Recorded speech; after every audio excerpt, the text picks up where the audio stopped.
then it becomes a big thing for Cloud9, especially when they try to enable that bottom lane so much. It would just be 5 members showing up to the bot lane over and over again. It would be awful for Wild Turtle and Adrian.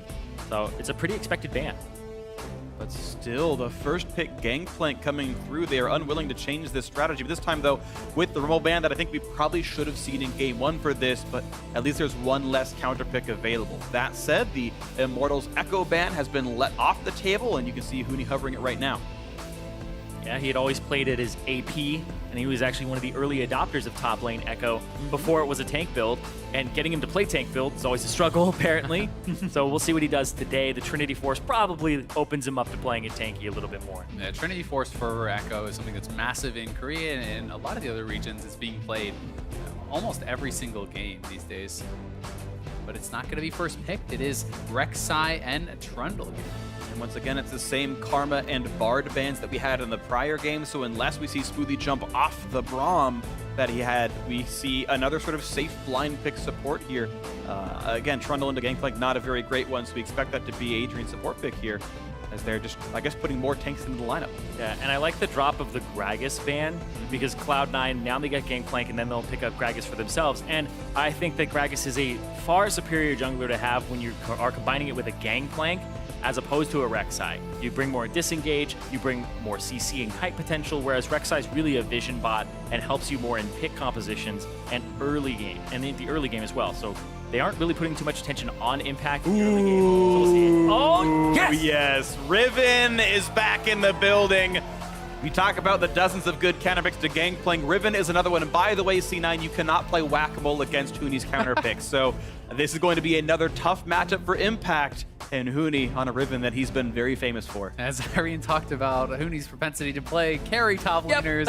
Riven is a big one. The queen. He brought it out once or twice this season, but then hasn't played it in quite a long time, actually. Yeah, lane swaps were something that really messed Riven up, and with lane swaps being less prevalent and not happening until about 5 minutes into the game, you still have an opportunity to really mess up that Gangplank early game. Syndra is something, though, that has been huge for both the quarterfinals last week. We saw Huhi put in huge performances on it. We saw Jensen do really well. This champion has been massive for a lot of teams lately, and very excited to see what the kind of counter pick will be for Pobelter. Oh, the lock on LeBlanc. He says, anything you can do, I can do better. Ooh. He's going right back at it. It's a crazy matchup, too. Syndra can end up knocking away LeBlanc, and then the combo, point and click, even if she goes invisible, if you have enough damage to actually blow her up. Oh, it's a skill shot focused matchup. You can outplay each other, and you can also one-shot each other. So it's going to be some tight timing here. The actual mechanical play of these two is going to be extremely important here. Same for the top lane matchup as well. That Riven versus Gangplank, it's going to be hectic. And this actually puts a decent amount of pressure on Meteos to make a decision, because this middle lane is so volatile. If one of them gets ahead, they'll start dominating that matchup and hit those break points where they one-shot each other. But you're up against a Riven in the top lane, and the rule of facing a Riven is you go to that lane if she's on your team or against your team. The question you have to ask, though, is as Meteos, if you go top lane, can you win the 2v2? And I'm kind of doubtful that they can actually win that 2v2 unless it starts very advantageously, because Riven plus Rek'Sai is a nasty 2v2 composition. Oh, and you know that Reignover is going to be up on that top side of the map, like always, and see what he ends up doing there. Yeah. Well, it's going to be a very interesting road ahead, because I don't think I've seen this matchup in quite a while. And these teams, I don't know how much they've played into it either, because how many times do you scrim against Riven as C9 here? And it's going to be up to how well they can adapt to this game. We are getting ready for Game 2. Immortals, the second seed. They've only lost to TSM all split long, and now they're here to make their way into the finals. What they were supposed to at the spring split, but now they're here for vengeance in summer. And Game 1 up. We're into Game 2. Here we go. Immortals versus Cloud9. We have to remember it was C9 making all the right moves at the beginning of last game. They were the ones out to that early lead, and they'll be looking to repeat that and just try to slow it down and not have that one big fight that goes wrong, because that Game 1 win was really all on the back of one incredible team fight from Immortals. And the same kind of things can happen with a composition like this. If you give one big fight over to Riven or LeBlanc and you let them begin that snowball, that is terrifying. But at the same time, if you keep it slowed down, if they don't get ahead, it's going to be hard for them to compete in team fights against the likes of the Syndra, of the Gangplank. And one thing I've heard from teams when they face Immortals is it is so hard to not fall into their game of brawling over and over again, because you have to answer their numbers, and either you're trading turrets on opposite sides of the map and you're just going back and forth and trying to match their wave manipulation, because Immortals are so proactive. Hey there, how you doing? Because they're so proactive, it's really hard to keep the pace slow against this team because they are always on fast. No kidding, they are so incredible at pushing the pace and making you make tough decision after tough decision after tough decision. And a lot of teams just become paralyzed playing against Immortals because they can make these rapid fire decisions right time and time and time again. And if you can't keep up with it, if you make one mistake, the game falls apart. Well, we'll see if any mistakes do come through. Of course, Immortals now, I think with the slightly trickier composition to run, the 5-on-5 not nearly as obvious for these guys, so it's on them to play that high-pressure game, to play on fast. And here we go. The jungle starts happening. Is C9 going to take Krugs? And well, Immortals going to do something very similar at Gromp. We have the very same start what we had before. Difference here for me in this game is mostly that Pobelter has the teleport now, and Jensen doesn't have anything to answer that. So Jensen's playing a little bit more for that lane, whereas Pobelter still focused on his team, still focused on being an enabler. And Adrian, that's a lot of damage. But Wild Turtle's level 2 and Sneaky is not, so the damage they have on a Smoothie is really important. C9 actually missed one of the melee minions worth of experience. They killed the Krugs too slow to have the mirrored level there, and Immortals playing around that, even though they stepped really aggressively. But that is Turtle pulling minion aggro, losing a lot of HP. So close. And with both junglers clearing top to bottom, this could draw a lot of attention. Already a summoner down, low HP AD carry.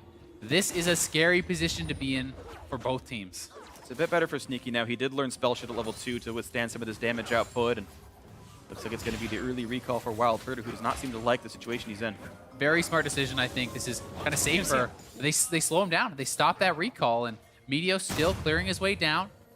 It's looking like Reignover maybe looking to move over towards that scuttle. Yeah, I think Reignover actually gets there first. Doesn't have to clear out his blue buff and get a second buff, but Meteos would really like that red before he goes for that gank.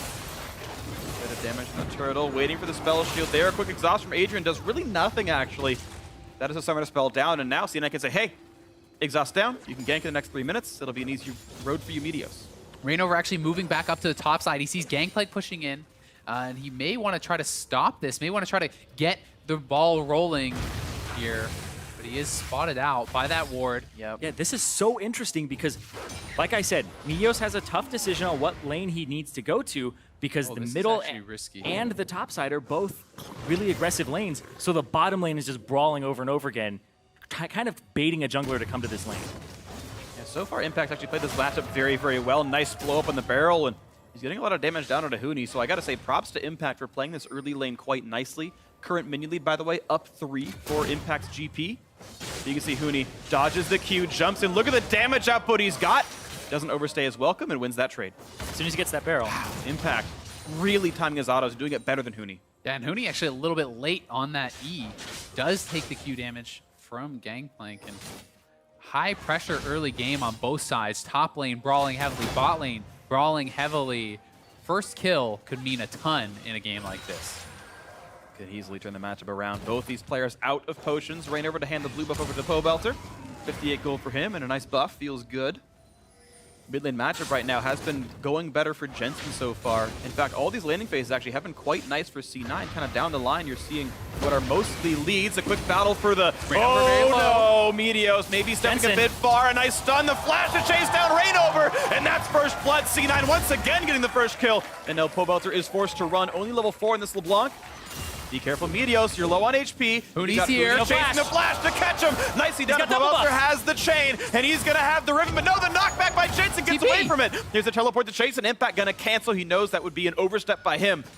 Just the 1-for-1. Meteos, such disrespect, just walks back in front of Pobelter, feeds over double buffs after what was a fantastic start. He could have walked safely through the river. I think that's a huge mistake from Meteos. Huge. Could have walked through the river, could have even just walked straight down back towards his base from that position, because Jensen would have him covered. And This right here, Rainover goes over the wall, he gets chunked out, and then Pobelter lands the chain before Meteos flashes, so he keeps him there because Meteos wants to run away at this point, and now he can't run up because here comes Huni. And look at this, now Meteos, well, I guess he can't, but I feel like still... That goes into Huni. Yeah. I think he just has no option. Yeah, you're right. Having seen that replay again, I do agree. Yeah. Either way, TP did come in there from Gangplank, so he does not have that to get back to lane, and that will give Huni a little bit of an advantage in that regard, since he's already heavily pushing here. Meteos, nice job. Makes sure he knew the numbers, presses Q and D at the same time. As Meteos knows, F is for flash, D is for smite, times him perfectly. It's almost impossible to miss if you hit your fingers right, and nicely done by him. But look at where Huni is hanging out in this lane. He's zoning the Gangplank completely off the turret, knows he has to back out, and has no TP to get there. And now Rainover is right there babysitting him. There's even a deep pink ward as well, so they know if Impact ever gets any help, fights back and forth. But this is level 6 Riven. He's level 6. This is bad for Impact. Maybe some disrespect. Windslash comes in, jumping backwards. Here comes Smoothie to join in. Exhaust to get in. Rainover can't quite kill off Impact, but Smoothie to zone them away. A trade of summoner spells and whatnot as Impact lost his flash, Smoothie lost his exhaust. And Immortals able to get away pretty cleanly. Yeah, but think of how much that Impact is lost in terms of CS at this point. Already down 9. And Huni just camping in the bush, so may force it back as well. And Impact was actually up before all the shenanigans in mid lane, so it is definitely a pretty big swing. Well played there by Huni. It did cost Rainover his flash, so pretty even trade of summoners overall. Very tight game here. A couple hundred, the gold lead for Cloud9, and things in the bot lane going well for Sneaky. His support was roaming, so he may get zoned off pretty heavily here. Quick pillar means the chomp. Sneaky did not spell shield it in time. A little late on his fingers there, but and not the worst thing in the world. He'll regen that back up without too much difficulty. The game we sit in right now, almost identical in gold. If we look back at the bot lane. Some nice deep pinks here from Immortal as well. If you look, one below the red buff, one in the lane on top side. They have pinks all over, really. And Immortals has great vision control, which allows them the freedom to kind of make some of these plays. That pink ward that's inside of the river, or inside of the top lane in that bush, you barely ever check that. And now Rainover knows that Impact is coming through, gets to come at him again. He has Gangplank his ulti though, Huni has to be careful. The barrel, last hits it, nicely done by Huni, and then ease away the parlay damage. So yeah, Huni has to play this very well to not get picked off, but so far doing okay. And zoning Impact off more of the CS. Also got the blue buff out of the jungle from Cloud9 there, so Yeah. Rainover was doing that the entire time, trying to put pressure on that side of the jungle and allow the mid lane to have a little bit of an easier time. It's really just very tight how this matchup is going, though. Huni is constantly playing in Impact's face, and even though he's not getting kills, he's getting map pressure. He's allowing, as you guys mentioned, that blue buff steal, the little bit of extra damage, the difficulties, forcing Impact to ult his own lane, which doesn't want to do. They want to snowball the bot lane. If you compare how these two junglers play, Meteos spends a lot more time bot lane than Rainover typically does. C9 style is often a setup Sneaky to be one of the bigger carries. Gangplank helps enable that style, doesn't get to based on how Huni's playing.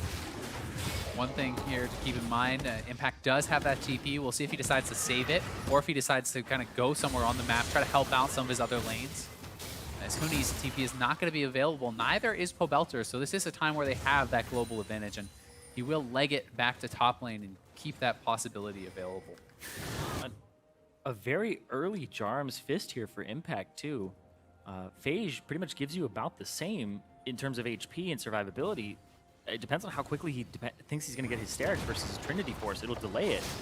I think he just really needs the health. I assume he's played this matchup at least enough, just playing ranked games, that he's like, I need the stats, I need the health sooner. It's simply about the passive, I think. You can get the extra 150 bonus HP when you do stack that up. So he's just giving a nod to Huni, not wanting to get just one shot, not wanting to get comboed by that ultimate. And I think it's pretty smart, showing that respect. It's almost a little bit similar to just building like a Seekers in lane, that kind of thing. Yeah. Because he knows he's later in the game going to want that. He's going to want the Hysterics to live through either Pobelter or Huni, I guess. And so he's okay to make that investment early.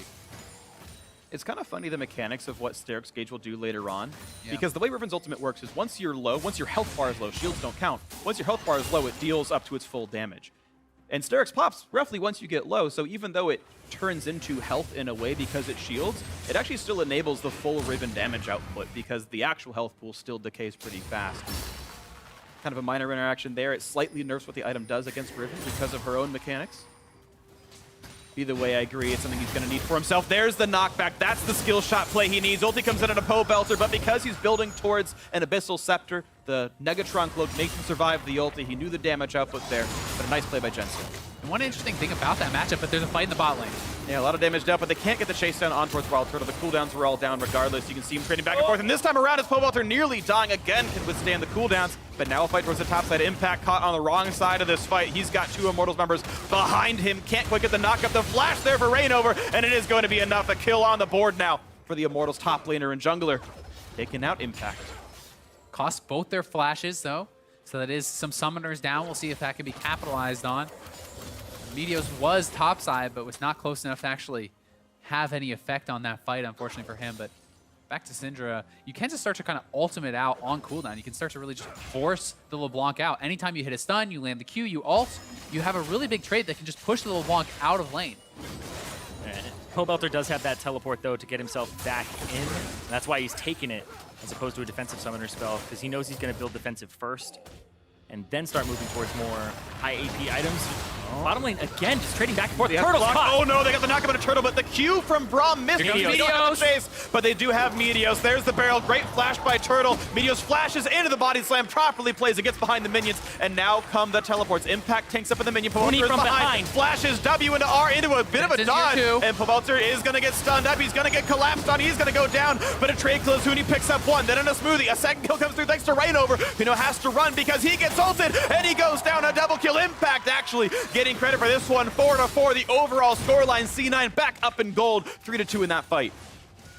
What an explosive fight, and the kills going just where you would want them to that top laner. The Gangplank getting kind of catapulted back into this matchup as he was getting focused very heavily, held onto the TP, and made it count. And even though Jensen didn't walk away with any of those kills, he still got 2 assists on the back of it, and that still keeps him in par with Pobelter now. And this is just so well played. They catch out Wild Turtle. Smoothie on this Braum is just putting so much pressure on it, and Meteos is first to roam. Throws out the cask first to get the flash instead of body slam flashing, and then having to rely on the cask afterwards and the accuracy, so instead saves that spell. And look at the roams. You know, Jensen is second to get here, but Pobelter taking so much damage, has to distort back right into Jensen's combo, takes so much damage there, and Jensen not wasting the ultimate on that meant he had enough left in the tank to help finish off Rainover as the double kill gets picked up there for Impact. They're up here on the top side and looking perhaps at a Rift Herald. This is interesting, actually. Statistically, Rift Herald is picked up most by Immortals of all teams in North America and roughly least by Cloud9 of all teams in North America. So C9 said, yeah, it's in front of us. We have 3 people here, but not our style. Sorry, Impact, buddy, you're not getting the buff. They almost never take it. It's interesting on Gangplank, too, because the Q does count as a melee attack, so it would do full value. Apply the on hit. Look at this. So many people roaming top right now. 3, and Jensen's also playing towards that side of the map. Pobelter has teleport if he needs to join. Has pressure on mid first, but Jensen turns it back around. Looks like actually C9 will get the push first. Pobelter was not willing to burn any summoner or any cooldowns until now. And Impact moving even more towards those tanky sort of builds. Has the tabbies, picked up a Phage. He definitely does not want to die in this matchup, but may have to blow his ultimate to actually clear some waves here as this is getting low. You don't want to give up that first turret gold to a Riven. Won't die yet on this wave. The minion's getting cleared out. Maybe the next one's going to be the big deal. Plays just outside of Huni's engage range. Very smart. Impact spacing himself properly. And Impact's hitting no help right now, but top lane, they have to get rid of Wild Turtle and Adrian or put pressure on them if they want that turret. Oh, that was a nice little pillar, but now it's Huni diving on towards Impact. He's trying to cut away. He will, I think, be killed off for this. Actually, no. They don't quite have the damage. I think Wind Slash is used already. It may have and been. it's just not played that so well. Wow, Impact survives a 1v2 under his turret. The tankier build, the Jarum's Fist, the Ninja Tabby, the Phage survives it, keeps himself alive. Top lane turret may be going down soon enough. Impact making some very good choices. He is just playing this incredibly well. So many other top laners would have died or just had to give it up. He's making intelligent build adaptations, and C9 looking to capitalize top side. Ulti in, it's going to be Smoothie tanking the aggro. Wild Turtle going to run out of health, and Smoothie's got to run. He might die to the turret, but not before there's a double kill picked up. A perfect dive. C9 showing us how it's done. Yes, the kill is traded back, this time an overstep from Impact, but it should be a race for this first turret now because Rainover and Huni doing plenty of damage on this one as the top lane's going down as well. I'm not sure quite who Top gets doesn't have the wave just yet. Top doesn't have the wave. They're so close. So first turret gold does go over to Immortals, and it's only 3 seconds apart. That's part of why Impact was spending so much time there. The kill almost worth the same amount of gold that first turret is in the first place. But it is still all Immortals in that case. The bot lane going well.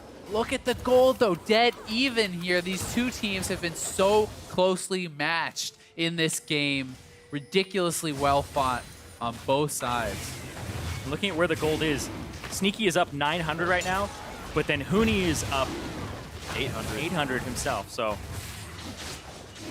and that speaks a lot to where these people are actually putting their focus, right? Rainover has been helping out Impact a lot. Meteos has left Impact alone on that island, and Impact has been doing an admirable job to stay alive, but here's the dive on top side once again. yeah, absolutely.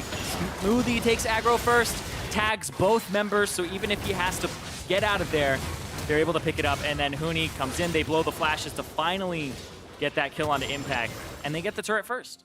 It's got to be frustrating for Impact. He's getting double flashed on time and time again. Both his deaths are actually from double flash, and it's so much focus. And Immortals always willing to make the bet that Huni can carry, put your resources into this guy, allow him to do what he does. He was the playmaker last time on Rumble.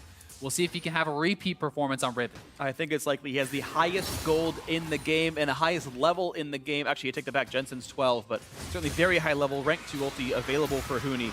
It is a person you can put that trust into, and very often it does work out. Immortals, a strong team, and now another play for Wild Turtle, slowed down by the barrel. There's the Gangplank ulti. I'm sorry. Ooh, a nice step back. He's juking the skill shots, but it just does not mean enough. He at least pulls out and exhausts at the very end of it all. They're roaming up to topside, though, want to defend, and with those ultimates blown by Cloud9, they do have to back off, paying Immortals that respect. And even just look at how many people have died on Immortals. Like, Wild Turtle has been focused very heavily on this low mobility Jhin, and they're able to just keep using the Gragas against him, get him out of position, and then blow him up, and he hasn't been able to do much in this game at all. It's also key. He just uses flash there, and he died anyway, so they can just continue. Meteos still has his flash. Yep. Next time the ultimate is up, just go right back to him, continue to pick on the weak point. Get your Sivir ahead, look for the advantages there.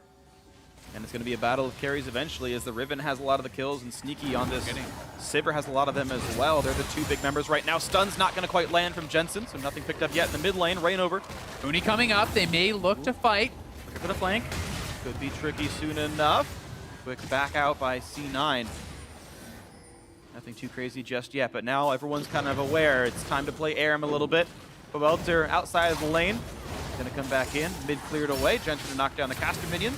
Most people playing ARAM. Impact, still playing the Gangplank game. Yep. Bank Plank, just trying to invest, get some money for a bit, and scale up. And that's really what C9 are getting out of this when they diffuse the pressure, is they are able to get Impact some CS safely.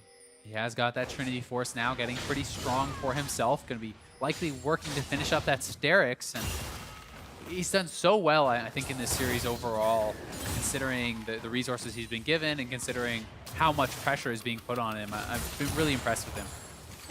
And going up against the most pressured top laner from a jungle perspective. And Pobelter, hey, checks it. Ooh, doesn't land the Almost. flash. Meteos nearly picks up Pobelter, but that's going to be another Went couple back, of went back. dodges. Yeah, he went the other way around. Oh. Pobelter is tricksy on this one. But Syndra Bamboozled. is coming up, and Jensen wants to make him pay. Looks like he may just be out.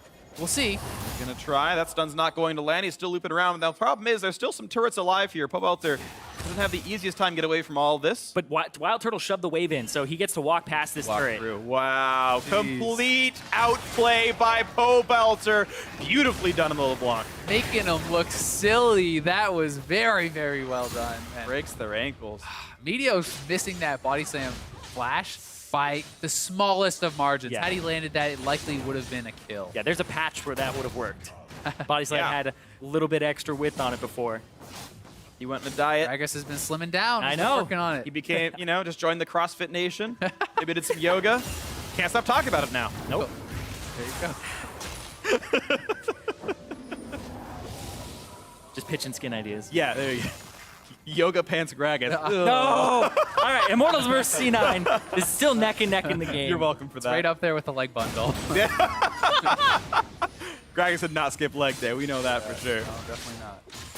All right. Huni's not either, because he's trying to get his carry pants on right now. He's just putting pressure onto Impact over and over again, making him fight for every single CS. And here comes Rainover and Adrian, both to the bottom side. They have ward control of this. Impact does not have complete knowledge of where they're going to go just yet. Thankfully for him, Smoothie was around, so he does have an idea that this roam is happening. And once Smoothie's there, should be okay. Sneaky holding top side, soaking up that farm as he often does, working towards his second item now on this Sivir. And he's definitely a point of power for Cloud9 and will have to be effective in this team fights. Still a tight game, of course. Only one turret's been able to be knocked down at any one time. I like the trap spam right there, Wild Turtle. Should be allowing him to pick off any melee minutes do get shoved in. It's just one of the nice things you learn as you play a lot more Jhin. Put a bunch of traps in the spot. 5-6 minutes ago, Gold dead even. We're now past 21 minutes. Gold still essentially dead even here, these two teams. It's this feeling of tension where you have to think it's going to be like last game where it's one team fight that's going to crack the game open, and both teams have to be kind of sensing that when games are so evenly matched, you're getting so powerful this late into the game. You know one team fight can mean so much because at this point you can take so many objectives afterwards. Take Baron, the death timers are a little bit worse, and it's around that 21-minute mark that happened in the previous game. And it's interesting, you talk about, you know, getting a good team fight and finding the right pickoff and how fast Immortals plays. Wild Turtle actually changing his build order up. He's doing a max CDR Jhin build now instead. Instead of the Armor Pen build, which is more damage typically, he's doing the Essence Reaver crit build to have those ultis up all the time, to look for these fights, to get these pickoffs and set up Huni. It is a little bit more of a pick composition too with the LeBlanc. If you can set Pobelter up or Huni. We're looking for the top side. Sivir ulti pop, Pobelter. This time jukes by walking in a straight line. Gets away from it. Wow! Masterful play by Pobelter, but his turret, of course, can't run nearly as fast. And you've got a bot lane dive at the same time. Immortals looking for impact. Pops the barrel, flash the way, gets out of the knockup, and he will buy himself some time. He's going to be okay, I think, in this one overall, but that's a flash burn by Jensen, and Pobelter's on the chase. Want to pick off this ghosting Syndra. And it means that with the chance of a stun, they've got to run away from this one. But top lane 2-2 was picked off. C9, get the objective out of it. And the summoners and ultis traded mean nothing else. Yeah, and everybody kind of congregating towards the mid lane now. No summoner spells on both mid laners. And the dragon being done at the same time. Sneaky immediately gets rooted off, and Smoothie with the shield up says you can't have any more damage here.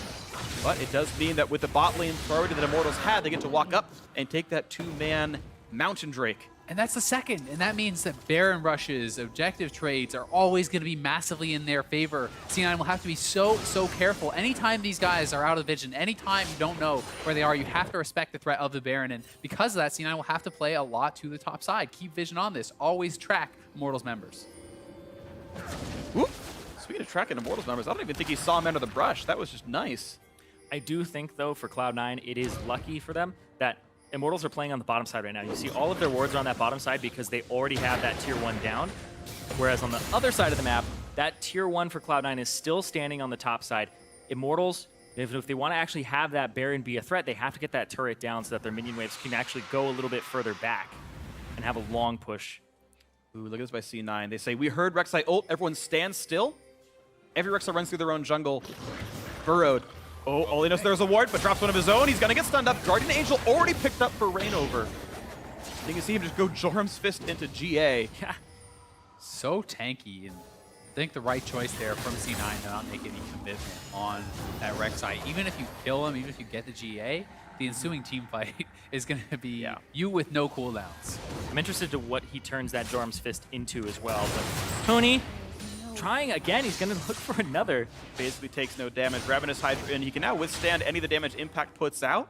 There's actually not great wards for Immortals on the bot side, only a couple of rounds there, but it's enough to not let him get ganked. Oh, if Pobelter uses W to actually clear the minion wave, then that's their signal to go. Receives him, here comes the play, distortion out. Pobelter's got to make the outplay, gets exhausted, runs to the bot side, jumps down even farther, exhaust time's out, but a flash key by Smoothie. And the other way goes Pobelter, there's the body slam flash, he's tired of your tricks, Pobelter, and looking for the kill, trying to pick it up, and it's going to be one kill picked off, but Sneaky is low. The snipe's coming across, looking for a bit more damage, but it's a 2 versus 3. Rainover flashes, and actually gets the shutdown, takes out Sneaky. Here comes the teleports. The rest of the team trying to join. Impact is in the mix. Jensen's there, is going to land the stun, and Rainover, Guardian Angel or not, is going to be sent down to the depths. He's going to be picked off. The Void Shark going to be killed. Another kill in through for Jensen, but Huni has split up to the mid lane, so kills or not, even though it's +1 for C9, it's a turret for Immortals, and it's more gold for the red side. The question is, can C9 get anything back? What can they get on the counter push? Can they take out some turrets here? Because they do have 2 members down on Immortals, and they need to look to capitalize on it. I don't think they're going to get it throwing minion waves. Yeah, they have to pick up those minion waves because think about Immortals ever since they were created back in the spring split. Even when they're behind, they're still shoving out side waves And it just boggled our minds for a bit, where it's like, how are they so good at doing this, where everything is just shoving up? They're waiting for Pobelter here to use his W, but he's not going to use it. Instead, uses it to escape, and then the run around. They were tired of his tricks, like you said. Yeah, and Pobelter does such a good job to delay, allows his team time to get there, and it's a big commitment by C9 to even just kill him off. So as the rest of the Immortals players do flood in, Sneaky's already low, Pobelter has done his work, Reignover able to flash in and pick him off, and in the ensuing fight, Reignover does eventually go down, but it's Huni taking the mid lane turret. Oh, they just got the flash out of Pobelter as well. Meteos threw out the cask on live. And it's just Pobelter shoving the sidewaves because he's the one who will have teleport as well. TP coming in from Huni. Here's the flank. Flank play, and Sneaky has no way of getting out of this. His ulti is down. Level 16 on Huni's Riven. He's into four people, flashes in, spell shields away from the stun, but Sneaky's just getting evaporated, tries to get the kill, and it's Huni who goes down first. They will trade back into Sneaky, but Pobelter going to lose his life as well. Plus, sorry, Turtle 2 for 1 here. so far to C9. Turtle on the wings, has a red buff, misses the W, looks for Meteos, can't Big quite get stun it. from A big Jensen. stun, and Adrian, though, is able to walk away. A knock up for Reignover. They still want this fight against Jensen. Can't quite get himself the damage, but there's the root onto Smoothie. There's the damage of it. Wild Turtle, though, has to reload. There's, again, the re-engagement. The blue smite, actually, the true damage lives up to it and gets the kill picked off. It's a 2 for 2. Root's not going to land. Turtle flashes. The Q's going to bounce and pick up one. And, oh, that was a sick pillar right there. Picks up, guarantees the shutdown. What a wonderful fight for Immortals. Who said Adrian can't play melee supports? This guy is absolutely incredible on this Trundle. The way he's been playing all day has been great. And now the Baron so low on all the members of Immortals. This is risky, but they believe in themselves. It's double mount, Drake, but Oh no! Adrian loses the duel against Baron. Dark Souls is here, running out in the PvE. And now it's Pobelter forced the tank. 2 doesn't help. Wild Turtle is does his coming. feet. This is insane. Reignover's gonna die. He's dead. They don't have and smite, now they it's don't time have for smite. Sneaky. Okay, it was the Baron picked up, but Baron killed 3, by the way, and Pobelter gonna go down to the barrel. A nice chain comes out from Impact. That's everybody but Huni. They're going to be able to pick up this mid turret here, and he's the only one who gets Baron. yeah, can they get a couple turrets here? They could actually push for 2. This is some pretty long death timers. 40 seconds on Pobelter, 25 on Turtle. Reignover down for 30. C9 looking to capitalize as Immortals gets a little too greedy. Huni gonna buff the wave as best that he can, but C9 gonna wave clear even faster than you can really scare at them with this. Minions go down, looking for mid lane tier 2. The respawn's coming in now, but look how fast this turret dies. Mountain Drake or not, doesn't matter. Supporting a top laner against 4. That's gonna be 2 turrets picked up for C9. And here we are, 28 minutes in, even gold. Dead evens, Irene. This game has been ridiculous. The slimmest of margins separating these two teams. And here we have that Baron again. The balls to even try this. Yeah. It's crazy. It's absolutely insane because he's just slowly doing AoE damage to everybody here. You can see Wild Turtle's health getting a little bit lower over time, so he has to back up and wait and just throw out whatever spells he can. Pobelter de-aggros. He can maybe take one more shot too. So The Q last hits it. absolutely crazy. And then the barrel from Impact, he's got to go over. There's only really one exit path for him. And it's an Infernal actually picked up there for C9, I believe. So I think it was the 3rd mountain of the game. Oh, was it? Okay. Oh, Infernal's the next next. one is Yes. Infernal. Yes. They're going to take away the blue buff, though, for that one. And yeah, this has been a tight game. Baron killed 3. 1 actual kill went to C9. As you guys mentioned, the only one wearing the Baron buff is Huni here. And the gold very tight right now. The turret's helping. And its Smite from Meteos takes away the Gromp. 12 to 10 in kills. A tight match. Immortals actually up in money because they've cleared everything away. Double lifesteal in for Huni. He's got the attempt. He wants it. Impact ulti and lands the stun. Gangplank will do a bit of damage back, but look at the output he's got, and there's the kill. You actually saw the Sterix gauge go off, but immediately lost the health. A solo kill for Huni. Yeah, and Impact even has Flash available. He even has Yoma's Ghostblade. It's just too fast. Huni is so good on this champion. His animation canceling and the pressure he's putting on, he's just dominating this top lane matchup now. It's a split push now. Immortals moving to the side lanes, get a solo kill, and it's Pobelter picking up the bot lane turret. And they are looking to really crack this game open through this side lane pressure, but C9 wants to fight. Trying to crack it over through the mid lane, pressure up the gut they go, a quick slow onto the Trundle, they're looking for Adrian, the knockback comes in, Jensen finds the nearly solo kill on a Wild Turtle assisted by On the Hunt. Yes, the base is dying, so how fast can C9 get this kill and then run away? It's a 2-for-0, now looking for the backup to get their the rest of their base to stay alive. Rainover can only stop a couple of them, Sneaky will finish the recall, but the question is, can he survive a LeBlanc? It's 2 inhibitors down. It's a GA, though. If they want to stay here to kill Rainover, the question is, how good is the resource trade? Because Huni's already looking for the duo, the solo kill against Impact in the picture-in-picture. Now it's Sivir to rejoin the fight. The jumps coming around, can't quite pick off Huni. Actually, Riven survives it in a 1v2. Well, he brought everybody to him, though. He's not going to survive. Just kidding. He's gone down in this one. The inhibitor in the bot side, though, is going down to Pobelter. What a ridiculous series of events. Wow. Fights going on across the map. Several turrets have gone down. Immortals taking them. They've picked off one inhibitor for themselves. Rainover actually survived this whole wild goose chase, by the way, but it was 3 kills to C9 as the trade for 2 turrets and an inhibitor. yes. And here we are, Zale, 31 minutes in. 4,000 gold advantage, though, for Immortals. So they've broken the whole being even with one another after that Baron where they pretty much got nothing out of it, but Huni and Pobelter, the 1-3-1 coming out for Immortals, seems to be doing work for them. The double teleport, which they haven't even used effectively in this game, it's just the pressure that they're able to exert because Cloud9 seem like they want to group and have a 4-man unit with the Sivir ultimate to catch people, and they're just not letting that happen on Immortals. It really feels like C9 needs to get catches in order to stay involved in this game. The side lane play from Immortals is unmatched, and Huni hanging out in base, he has his TP available. This guy is massive. He's picking up the Rage Pod even on top of his 4 completed items and boots. And a dead He's man's gonna be a plate. menace. Yeah. That's his defensive item. I mean, Let me run faster at you. what's really going to mess him up is Impact, and if he can stick to Impact, and here's the thing is, if you can use a couple of your abilities and not have to get the Dead Man's Plate off immediately at the start, you keep that movement speed bonus. Huni is pushing. He is not coming back. C9 is going to have to make something happen here in mid lane. Clearing the waves. Pobelter's coming around.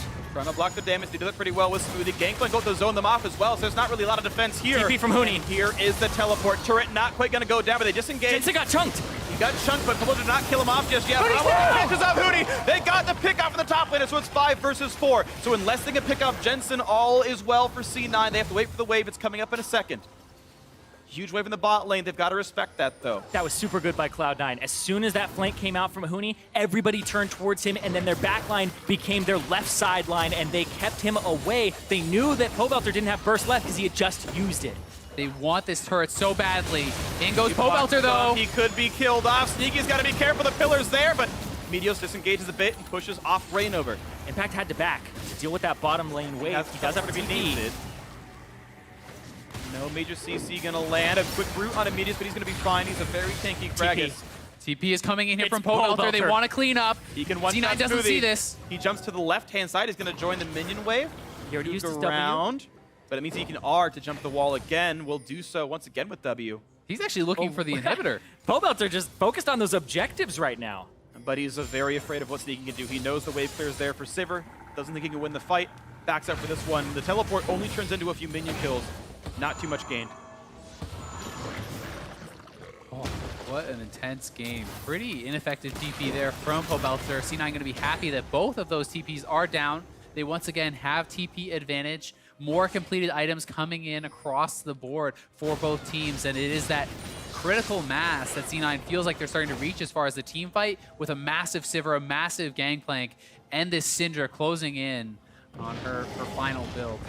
Yeah, the Gangplank build is a little bit less than what you would want here. You'd really want to be able to have a different item instead of that Lord Dominic's, in my opinion, because how many armor items are there? There are 2 armor items total on the enemy team. You're not getting a whole lot out of it. Huni's Once caught! again caught out just like before. Jumps the wall. Gonna get sniped out. Smoothie actually grabs him with a chair, tells him to sit down, and now it's a power play for C9. Talked about how C9 had to get the catches, and twice in a row they deliver. They are looking to push down mid, but it's Pobelter on the side. This could become a base race or one of these risky plays. Does Pobelter commit to the inhibitor, or does he base? Now his teleport is not up. He would have to do the full 8-second recall to rejoin his I think he team. goes for it. He's going. Looking for inhibitor number 2. Keep in mind, bot lane wave is big as well, but there's not great wave clear out of Immortals, so mid lane inhib should be going down, and it's going to be a trade of objectives. Can C9 get more than this inhibitor trade? That's the question. Impact, though, can he stop this from going down? Because Pobelter, he doesn't have like a Lich Bane or anything. He does barely any damage to it. He's going back for it. Impact needs to fight this. Well, Pobelter lands a kill in the barrel. Impact can mess him Impact up. losing a Let's see. lot of health on this one. Morelos is on ult. that's He's what happened. gonna get the He kill got out. Pobelter gets the 1v1. Impact saves the inhibitor, so C9 does get more than a trade. They get larceny. They get a 1-for-0, and they force the disengage out of Rainover. This man, against all odds, Impact, getting no help from his team all game, comes up huge again. He has been a monster. Absolutely agree. They're looking now for Adrian, who's actually still gonna be in their sights. That's a lot of CC. That's gonna be the kill. Meteos gets another, and suddenly Immortals are missing 2 members of their team. And Baron is active. They could look to go this, but it looks like C9 just wants to push down mid. They're considering trying to push for the win here, as it's just Huni without his flash. 20 seconds on Pobelter. They've got a super minion under their feet. The sweeper gets rid of the Jhin traps as well. Here comes the play. Impact Here will comes the TP. push. TP. Teleport to keep it tanky. Here comes Nexus turret number 1. Huni on the wings, looking for Can they damage get on Sneaky. They can't quite kill out the Sivir, stays alive to the shields, and Rainover gonna lose the Guardian Angel. Huni has to kite away, gets stunned up. That could be a dead Riven, and he's gone. Rainover's next up. It's a 2-for-0. Pobelter cannot find Jensen. He flashes away. It's still the 2-for-0. A 5v3 inside the base, but the minion wave is gone, and they have to wait for reinforcements. Well, now they've got them, but the problem is their health bars are low. Sivir ulti Here's pop. the flash. The crit comes in for Turtle, the trade kill. I don't think it even matters. That's enough. A lot of damage Sneaky's comes still through. alive. Doing his best impression of Fevivan and gets the kill picked off. Sneaky is gone now. There's a trade kill back, but Meteos gonna die to the Trundle ultimate as Adrian finds prey for himself. The Guardian Angel gonna be his reward for this one. Barrel chain comes through. It is a 1 versus 3 here, but the health bars are low, and once again, the minions are gone. The respawn's 15 seconds away for Huni. And Adrian, the support, he's going to have to tank the minion wave. He's going to tank as long as he pulls can. it down. He has to He's pull the super minion. Buying some time. He's got a Red Elixir doing as much damage as he can. Huni's up very, very soon. Adrian's still cutting them away. Flashes He's but gonna have not to get get out. stunned. Can he pillar smoothie? There's a home guard TP up Riven from Huni. with teleport. There it is, He there it is. channels it down near the Dragon Pit. Rek'Sai coming as well. They're looking to surround on C9, and keep in mind, there's a big minion wave coming top and bot lane. This could be closed out by Immortals with the proper team fight here. Impact's gonna stand his Rainover ground. and Huni on the chase. Impact looking for a bit to do, but he's not going to find it. This should be a dead Gangplank. Looks for the damage. Ulti on Adrian. Can't quite get it. Smoothie gets away with his life, but Huni going to look for Meteos. The kill coming through on this one. Gangplank ult did pick off the Trundle. The Gangplank himself was picked off by the Jhin. Played by Wild Turtle. Huni still in the chase. Meteos just buying some time. The rest of both teams are alive. It's a 5v4. Meteos stays alive. 45-second respawn without impact. Absolutely insane series of events there.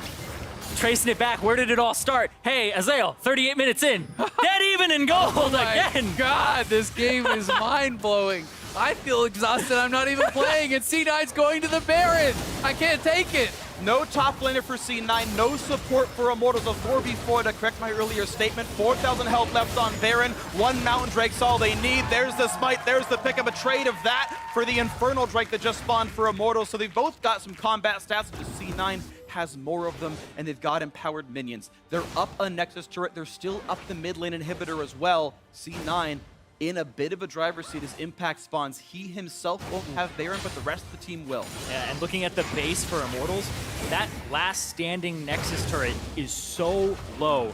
It's about 400 HP, I want to say. It's 500 HP. Well, it's regenning. You were right earlier. I would have been, thank you. I mean, But that's enough that if you get somebody to actually backdoor it, it's possible to backdoor the entire thing if you were able to keep Immortals occupied. But they're on full defense right now, except for Huni. Never on defense, ever.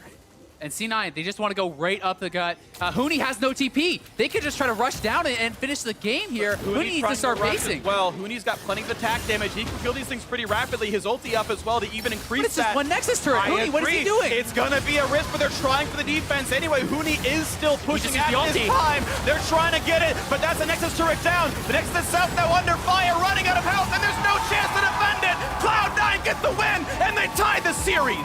What was Huni thinking there? There was no way that was going to be even close in the base race. Both Nexus turrets were alive. He did not base. He did not have his TP. And Huni just throws away the game at the end.